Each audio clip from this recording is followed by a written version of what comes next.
말씀을 통해 우리를 찾아오시는 하나님을 만나시기를 주님의 이름으로 축복합니다. 저는 오늘 본문의 말씀으로 무엇과 싸우고 계십니까? 무엇과 싸워야 합니까? 라는 제목으로 함께 은혜를 나누고자 합니다. 우리나라에 역사적으로 외세 침략으로 인한 많은 전쟁이 있었습니다. 여러 가지 전쟁이 있겠지만 그 중에 손에 꼽을 만큼 큰 전쟁, 임진왜란을 들 수 있을 것입니다. 조선 선조 때에 7년 동안의 전란으로 전 국토가 전쟁터가 되었고 수많은 사람들이 죽었고 나라 전체가 황폐화되었습니다. 이 임진왜란은 우리나라와 일본과의 전쟁이었을 뿐만 아니라 당시에 중국 명나라도 참전했던, 어떻게 보면 오늘로 따지면 동아시아의 세계 대전이라고 할 만큼 큰 전쟁이었습니다. 이 임진왜란으로 말미암아 당시 조선의 문화와 정치와 사회적으로 이 임진왜란 전과 후를 나눌 수 있을 만큼의 그런 큰 분기점이 되었고, 더욱이 이 전쟁에 참전했던 일본과 중국은 정권과 나라가 바뀔 만큼 아주 큰 영향을 주었던 큰 전쟁이라고 할 수 있습니다. 우리나라 국민이 보통 일본 하면은, 우리는 보통 일본 하면 가깝고도 먼 나라가 일본 아니겠습니까? 그런데 우리가 일본에 대해서 가지는 이 감정의 뿌리의 시작이 어쩌면 이 임진왜란으로부터 시작되었을 수도 있다는 것입니다. 이렇게 큰 전쟁이었던 임진왜란, 그런데 우리가 역사를 보면 이 임진왜란을 막을 수 있었거나 아니면은 막지는 못했을지라도 이렇게까지 큰 전쟁이 되지 않게 할 수 있었던 두 번의 기회가 있었다는 것입니다. 첫 번째 기회는 뭐였냐면 바로 율곡이의 10만 양병설이었습니다. 여러분 들어보셨나요? 10만 양병설. 무슨 얘기냐면 율곡이가 당시에 외세 침략에 대비해서 국방을 강화하고 10만 명의 군인을 양성해서 나라를 지키자는 그런 의견을 내었는데 이것은 끝내 받아들여지지 않았습니다. 만약에 이때 10만 양병설이 받아들여지고 이루어졌다면 임진왜란과 같은 참혹한 전쟁이 일어나지 않았을지도 모른다는 것입니다. 또 막을 수 있었던 두 번째 기회는 일본의 통신사를 파견했던 것입니다. 실제로 이때 파견한 이유는 일본이 당시 조선을 침략할 것인지 아닌지를 알아보기 위해서 보낸 것이었는데, 당시 정부는 동인과 서인의 대립으로 반대편과는 서로 다른 보고를 했다는 것입니다.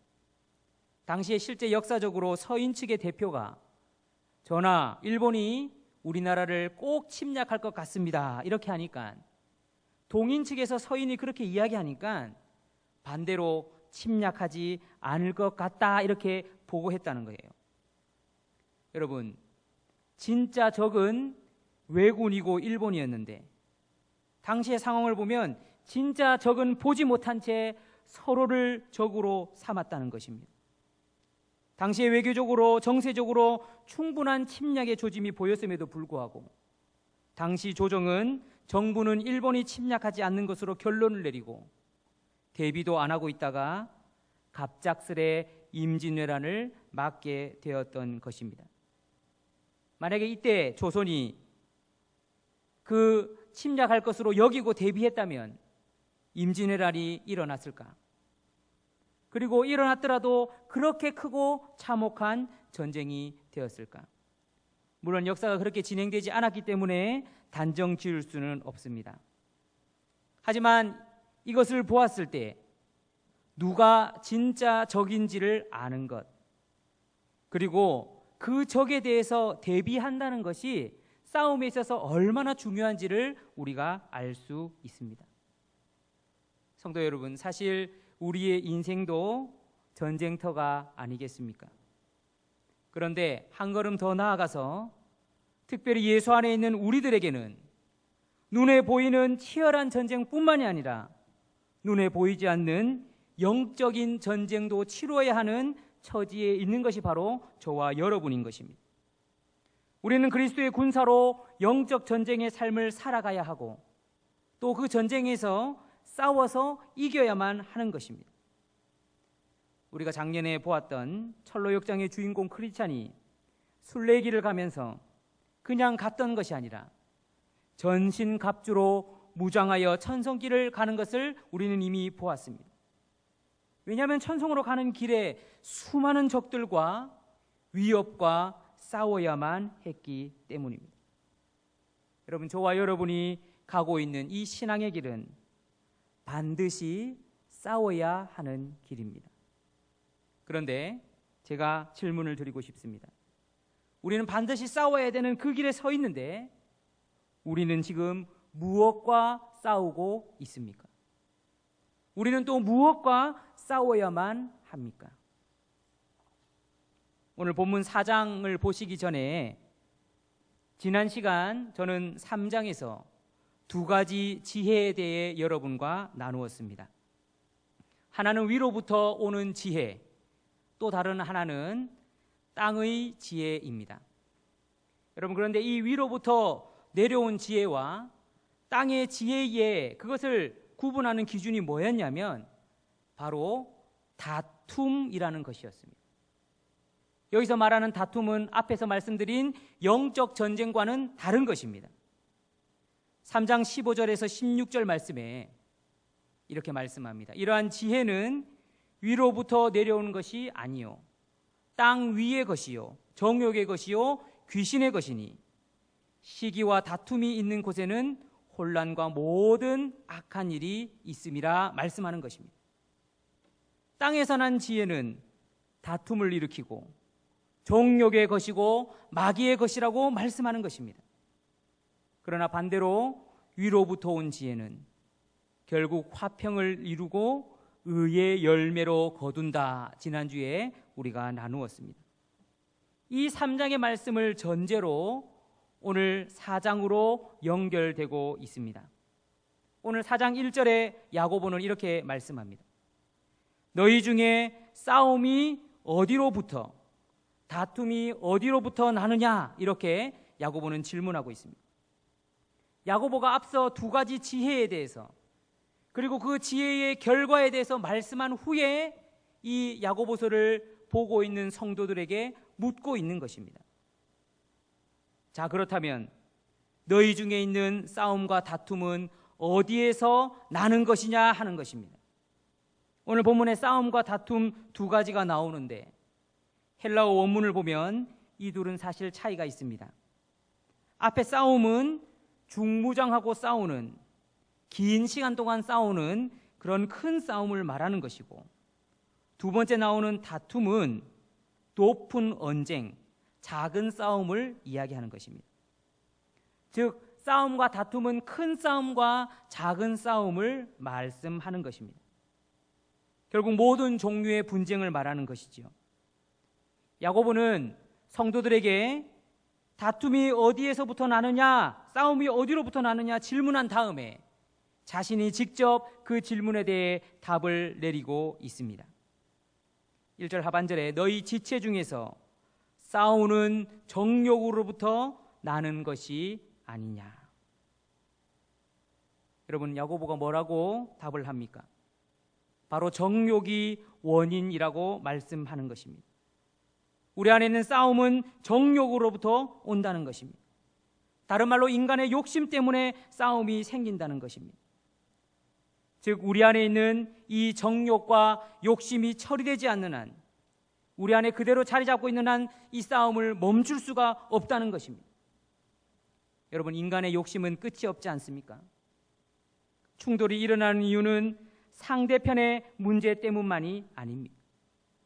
물론 상대방도 문제가 있을 수 있지만 오늘 우리가 분명히 보아야 할 것은 오늘 성경에서 말씀하는 다툼과 싸움의 가장 근본적인 우선적인 원인은 나의 정욕이라는 것입니다. 내 정욕이 첫 번째 원인이라는 것입니다. 만약에 우리의 삶에, 가정에, 교회의, 직장의 삶의 여러 환경에서 싸움이 계속해서 일어난다면 우리는 다른 이유나 다른 사람의 탓으로 돌리고 그것을 바라보기 이전에 근본적인 원인이 내 자신 안에 있음을 깨달아야 하는 것입니다. 여러분, 정욕은 다른 말로 욕심입니다. 욕심이 있으면 분쟁과 불화가 일어날 수밖에 없죠. 왜냐하면 욕심이 강하면 강할수록 이기적이고 자기 중심적이기 때문입니다. 내가 원하는 것을 손에 쥐려고 하고 때로는 다른 사람을 내 마음에 맞게 조정하고 통제하려고 합니다. 여러분, 대화에서 언쟁이 일어나는 이유는 바로 그 대화가 자기의 마음대로 끌어지지 않기 때문입니다. 나의 욕심과 상대의 욕심이 부딪히면은 충돌이 일어날 수밖에 없습니다. 대화가 편하지 않다면 그 안에는 정욕이 끼어 있다는 것입니다. 나 중심적으로 해결하려고 하고 나 중심적으로 상대를 설득하려는, 나 중심적으로 끌고 가려는 욕망이 있는 것입니다. 그렇기 때문에 대화하는데 편하지 않고 긴장감이 도는 것이지요. 여러분, 야고보는 오늘 정욕이야말로 우리가 싸워야 할 대상임을 말씀하고 있는 것입니다. 우리가 정말 싸워야 할 대상은 정욕이라는 거예요. 그런데 문제는 정욕이 수면 밑에 숨어 있다는 것입니다. 여러분, 겉으로 봤을 때 자신의 욕심을 드러내는 사람이 있습니까? 우리 안에 다 욕심이 있는데 그 욕심은 매우 은밀합니다. 그것을 드러내놓지 않습니다. 보통은 포장해 놓습니다. 심지어는 자기 자신조차도 인식하지 못하고 속을 정도로 그 욕심을 꽁꽁 숨겨놓는 것입니다. 특별히 영적인 것으로 포장해 놓으면 정말 찾아내기가 힘든 것입니다. 지난 시간에 잠깐 말씀드렸지만 봉사라는 포장지 안에 인간적인 욕망이 숨어 있을 수 있습니다. 죄송하지만 개인적인 인기와 명예를 얻고자 하는 마음도 숨어 있을 수 있습니다. 희생이라는 좋은 이름 아래에 인간의 공명심이 웅크릴 수 있습니다. 겉으로는 분명히 좋은 일이고 본인도 그렇게 여기지만 사실 그 마음 속 깊숙이를 들여다보면 욕심이 자리 잡고 있는 것입니다. 이것이 바로 정욕입니다. 하나님의 뜻, 하나님의 영광이라는 명분이 있지만 개인의 정욕이 그 안에 숨어 있으면 반드시 다툼이 일어나는 것입니다. 우리가 무슨 일을 하든지 말을 하든지 행동을 하든지 중요한 것은 내가 지금 하나님의 말씀 위에 서서 이 일을 하고 있는가를 살피는 것, 그리고 말씀으로 우리의 동기를 계속해서 확인하는 것이 필요한 것입니다. 왜냐하면 죄인인 저와 여러분 안에서 작동하는 욕심은 끊임없이 우리를 파고들고 우리의 내면 깊은 곳에 깔려서 우리의 삶을 움직이려고 하기 때문입니다. 그래서 나도 모르는 사이에 우리의 삶을 움직이는 조종사가 되는 것입니다. 하나님의 영광이라는 반짝이는 포장지를 쓰지만 자신의 내면에 있는 욕망을 충족하려는 수단으로 포장해 놓은 것이 정욕입니다. 그리고 이것은 싸움과 다툼으로 연결된다 오늘 말씀하고 있습니다. 분명 우리가 싸워야 할 대상은 정욕이고 마귀이고 세상 어둠의 주관자임에도 불구하고 화살 끝이 이상한 쪽을 향해 가도록 만드는 것입니다. 영적 전쟁이 아닌 그냥 싸움과 다툼을 벌이는 것입니다. 우리는 무엇과 싸우고 있는지 또 무엇과 싸워야 하는지 우리 자신을 말씀에 비춰서 돌아봐야 하는 것입니다. 다시 한번 말씀드리지만 우리가 다퉈야 할 진정한 대상은 우리 자신이며 그리고 우리 안에 있는 정욕인 것입니다. 오늘 본문에서 이어 야고보는 이 문제를 기도의 문제와도 연결시키고 있습니다. 여러분, 기도가 얼마나 중요합니까? 우리 신앙생활에서 기도를 빼고 우리의 신앙생활을 설명할 수 없습니다. 우리가 영적으로 잘하는데도 이 기도는 반드시 필요한 것입니다. 그런데 문제는 정욕이 이 기도에도 영향을 미친다는 것입니다. 오늘 본문 2절 하반절에 보면 너희가 얻지 못함은 구하지 않기 때문이라 말씀합니다. 구하지 않으면 얻을 수 없으므로 분명 기도해야 합니다. 여러분, 당시에 야고보서 이 서신을 받았던 성도들이 기도해야지 응답받는다, 기도해야 됩니다, 이 사실을 몰랐을까요? 아주 기본인데 왜 야고보는 이렇게 이야기하고 있습니까? 왜 본문에서 얻지 못함은 구하지 않았기 때문이라고 야고보가 말씀하고 있습니까? 바로 그것은 욕심을 가진 사람은 구하지 않는다는 것입니다. 인간적인 수단과 방법, 자신의 방식으로 문제를 해결하는 사람은 기도하지 않는다는 것입니다. 자신의 수단과 방식으로 목적을 이루려고 하기 때문에 기도 자체를 하지 않는다는 것입니다. 그렇기 때문에 얻지 못한다는 것입니다. 이처럼 정욕은 우리의 기도를 막는다는 것입니다. 이어서 3절에 구하여도 받지 못함은 정욕으로 쓰려고 잘못 구하기 때문이다, 이렇게 말씀하고 있습니다. 여러분, 열심히 하지 않는 것이 문제가 아니라 정욕으로 기도하는 것이 잘못이라는 것입니다. 기도를 하기는 하는데 자신의 정욕을 이루는 수단으로 삼을 때 그 기도의 응답은 받을 수가 없습니다. 아까 말씀드렸듯이 정욕, 욕심은 수면 밑에 숨어 있어서 영적으로 깨어있지 않으면 우리 안에 있는 정욕을 식별하기가 어렵습니다. 하나님께서 우리에게 진리의 빛을 비춰주시고 말씀을 통하여 또한 은혜를 통하여 성령이 깨닫게 해주셔야지 내 안에 은밀하게 숨어있는 정욕을 끌어낼 수 있는 것입니다. 그러나 그것이 있는 동안에는 하나님께서는 응답하지 않으신다, 야고보는 말씀하고 있습니다. 비록 우리는 우리 안에 있는 겹겹이 숨어있는 정욕을 잘 모르지만 하나님은 잘 아십니다. 하나님 우리에게 원하시는 것이 무엇일까요? 우리의 기도 안에 있는 불순물을 걷어내는 것입니다. 하나님이 아무리 좋으신 분이라 하여도 정욕으로 구하는 기도는 들어주시지 않습니다. 우리가 나는 아니겠지라고 생각하지만 사실 우리가 정욕으로 드리는 기도는 의외로 많이 있습니다.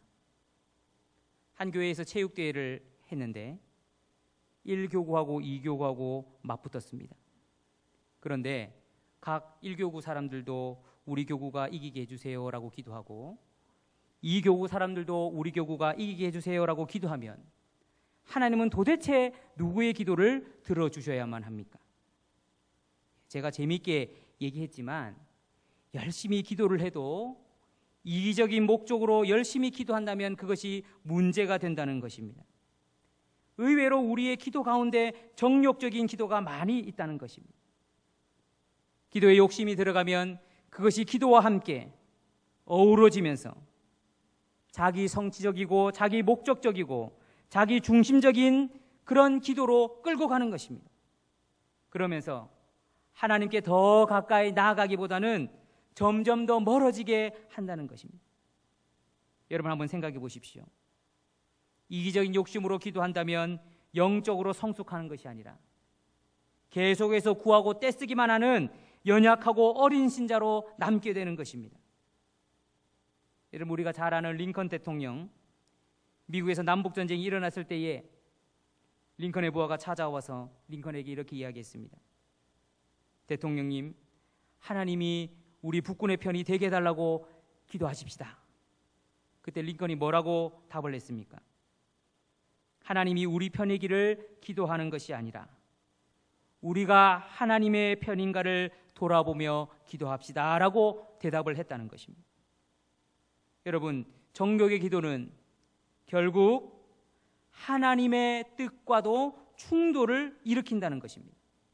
정욕은 엉뚱하게 싸움하게 하는 것뿐만 아니라 또한 하나님과도 충돌하게 하는 것입니다. 하나님과 쓸데없는 줄다리기 씨름을 하게 한다는 것입니다. 이 기도라는 수단을 통해 우리는 하나님을 설득시키려고 하고 더 나아가 하나님을 항복하도록 압력을 가한다는 것입니다.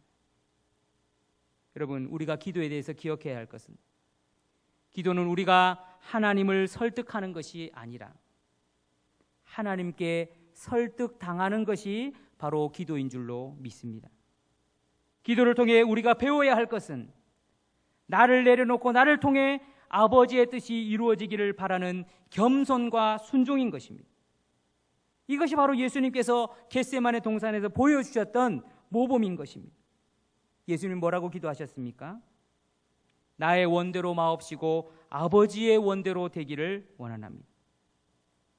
바로 이것이 기도의 정점인 것입니다.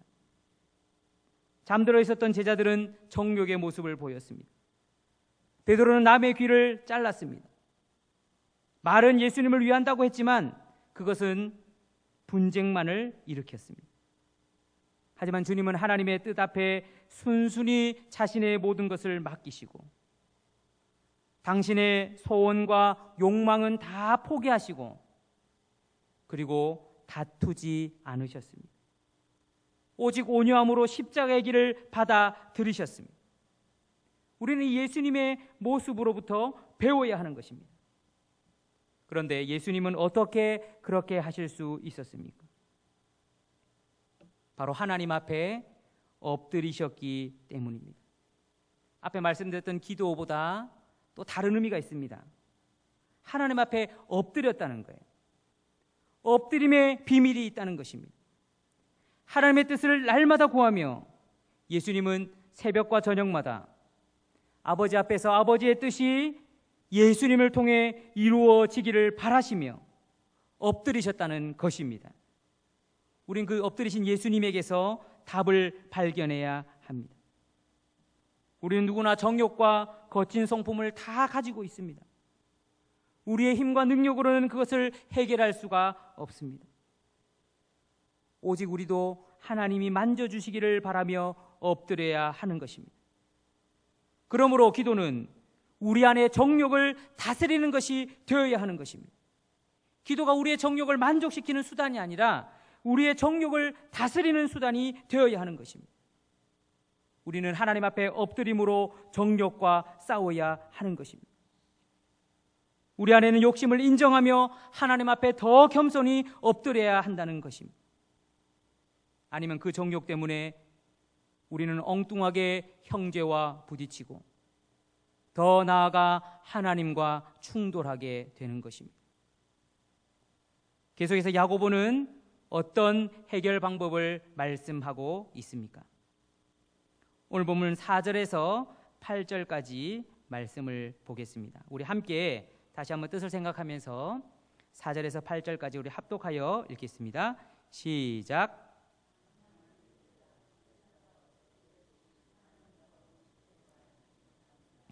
그런즉 누구든지 세상과 벗이 되고자 하는 자는 스스로 하나님과 원수되는 것이니라. 너희는 하나님이 우리 속에 거하게 하신 성령이 시기하기까지 사모한다 하신 말씀을 헛된 줄로 생각하느냐. 그러나 더욱 큰 은혜를 주시나니 그러므로 일러스되 하나님이 교만한 자를 물리치시고 겸손한 자에게 은혜를 주신다 하였느니라. 그런즉 너희는 하나님께 복종할지어다. 마귀를 대적하라. 그리하면 너희를 피하리라. 하나님을 가까이 하라. 그리하면 너희를 가까이 하시리라. 죄인들아 손을 깨끗이 하라. 두 마음을 품은 자들아 마음을 성결하게 하라. 아멘.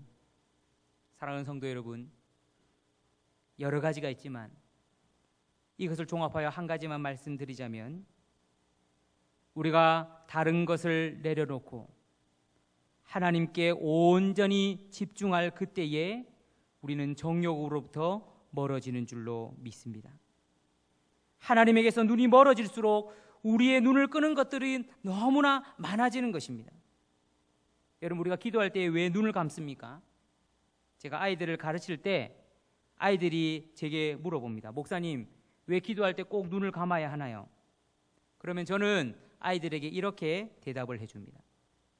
기도할 때 눈을 뜨면 다른 친구가 기도하는 모습, 주변, 다른 사람 보이는 게 너무 많아서 기도하기가 힘들어. 그래서 눈을 감고 마음속 깊이 하나님만 보려고 눈을 감는 거야, 이렇게 저는 가르쳐 줍니다. 여러분, 다른 것들을 내려놓고 하나님께 집중할 때 우리는 정욕으로부터 멀어지는 것입니다.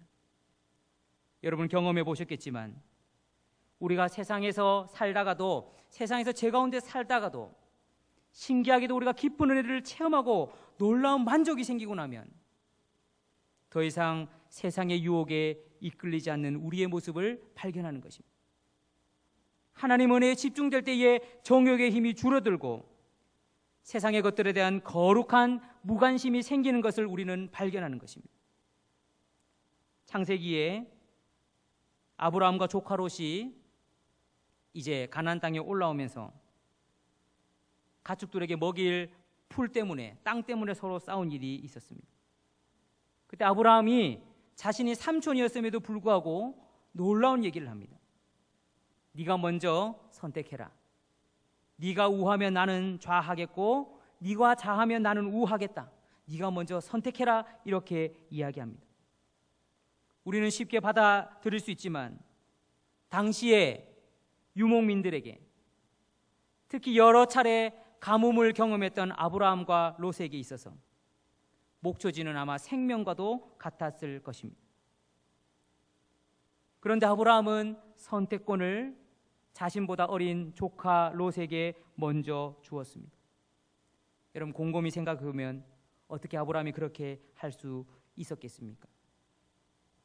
그는 하나님을 경험했고 하나님을 알았고 하나님을 신뢰했기 때문이었습니다.